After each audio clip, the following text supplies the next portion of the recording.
Hello, my name is Tom Swetnam, and I was born in northern New Mexico, and we moved here to Jemez Springs in about 1964, and we lived here until 1973. So I went to grade school and high school here, and living here in the 1960s.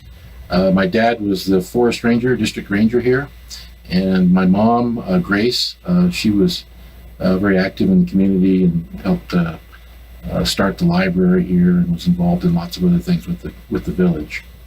But we were here in the 1960s, and so we experienced the era of the hippies, if you will. And as you know, Jemez Springs being a place where people like to come and see the beautiful landscape, and especially like to come here to experience the hot springs. We had lots and lots of hippies up here enjoying the hot springs. And there were quite a few characters wandering up and down the valley. And one of the characters in particular I thought I'd tell you about was this guy who called himself Ulysses S. Grant, U.S. Grant. So this guy said he was reincarnated from General U.S. Grant. And he was quite a character. He lived in around northern New Mexico during that period in various communes. But he was up here in Jemez Springs for at least a summer.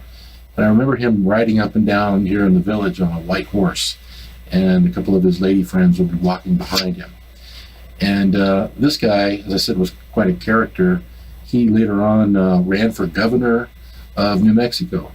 And after that, he didn't win, of course, and some years after that, he was charged with murder of a couple of people on a commune at Placitas. And then later on, I think they never found him. He left and disappeared, and then about 15 years later or so, they found him dead in Idaho, and he and his wife had been murdered, and apparently he was growing on a pot farm up in Idaho and must have got crosswise with other drug dealers up there in northern Idaho. That was one of the many characters that came through Jemez Springs back in the hippie era. I also remember during one summer, probably about 1968 or 1969, the famous hog farm came through here. Hog farm was a hippie commune located somewhere in northern New Mexico. I can't remember where exactly, but they came up here and spent most of the summer. And this was, I don't know, maybe 50 or 100 hippies, and they were in big school buses, psychedelic painted school buses.